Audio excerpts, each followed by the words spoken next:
va enchaîner sur tout le monde et un peu parler de l'économie collaborative à notre tour.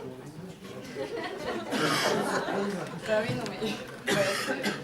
Donc en gros, nous hier, on a pu voir, on a pu distinguer deux pôles d'influence de l'économie collaborative, qui étaient la production et la consommation. Et par rapport à ce qu'on a pu entendre de vos travaux, on a rajouté les pôles connaissances et financement à ces influences de l'économie collaborative. Ensuite, tout à la fin de notre présentation hier, on a dégagé 5 enjeux, qu'on va regrouper en 4 un peu plus tard.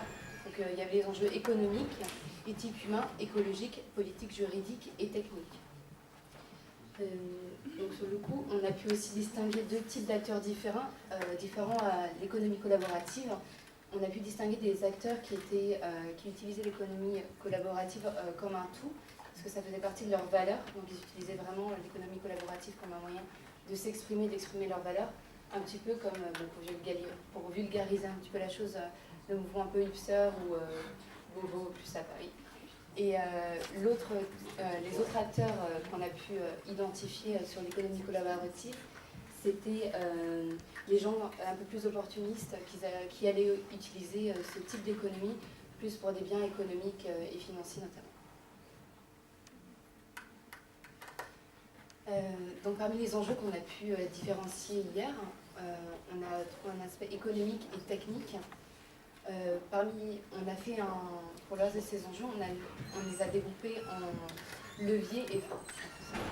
Donc pour les leviers qu'on a pu trouver pour l'aspect économique et technique, c'est le partage de ressources autour des connaissances qu'on a pu voir hier avec les Fab Labs par exemple, et la réduction des coûts plus avec le crowdsourcing et le crowdfunding.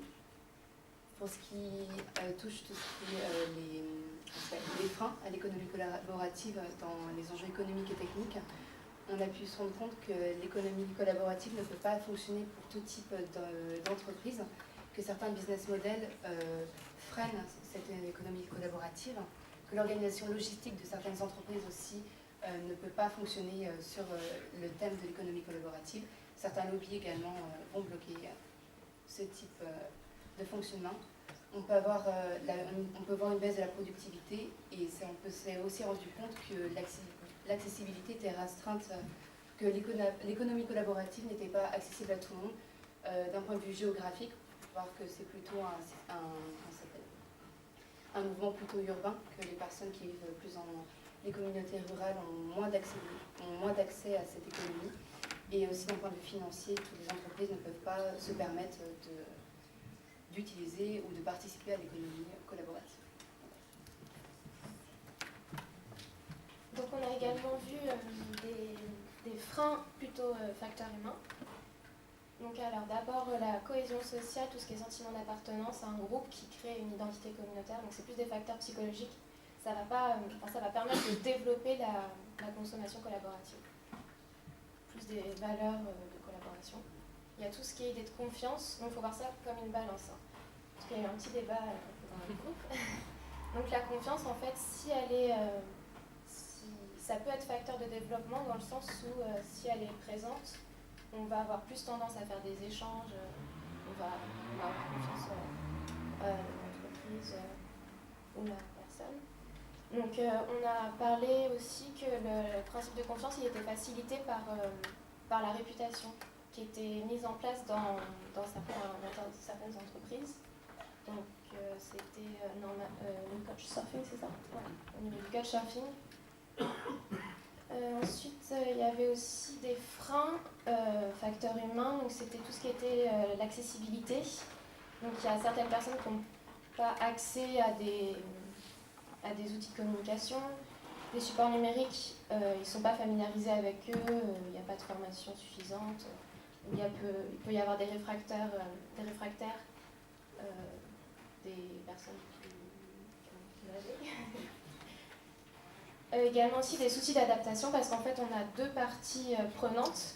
Et si, par exemple des entreprises qui doivent collaborer ensemble, qui ont des cultures organisationnelles différentes, ça peut être difficile de s'adapter et de collaborer ensemble. Donc la méfiance, ça revient à ce que j'ai dit tout à l'heure au niveau de la confiance. Et également tout ce qui est résistance au changement, parce qu'il y a des personnes qui peuvent être réfractaires à tout type de changement. parce qu'il va falloir refonder tout un système économique et des pratiques et des modes de fonctionnement. Ensuite, on a vu tout ce qui est frein et levier au niveau aspect juridique et politique. Donc, l'encadrement juridique, on peut le voir comme un levier, mais également comme un frein. En fait, s'il n'y a pas suffisamment d'encadrement juridique, finalement, les entreprises, elles n'ont pas de réglementation vraiment, donc elles peuvent faire un peu ce qu'elles veulent. Voilà, il n'y a pas de limite, en fait. On a vu aussi au niveau des politiques territoriales, donc certaines agglomérations qui favorisent l'économie collaborative. Donc au niveau des freins, il y a tout ce qui est manque de maîtrise parce que c'est un concept qui est nouveau, qui est flou, qui n'est pas encore délimité. Donc c'est difficile de l'appréhender. Et comme Uber par exemple, les entreprises arrivent un peu après. Et finalement, il y a tout ce qui est la dynamique de concurrence déloyale, on ne sait pas comment la gérer.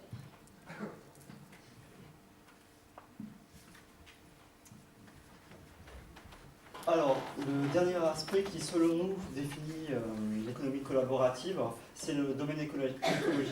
En effet, quand on pense économie collaborative, on pense intuitivement un peu à l'écologie. Alors, pourquoi? De toute manière, l'idée, c'est de réduire l'impact environnemental. On pense notamment donc, au covoiturage, ce genre de service, ou par exemple, si on va dormir chez des gens, pour le couchsurfing qui vient d'être cité, on peut penser à terme à la construction de moins d'immeubles, de moins d'utilisation de matières premières.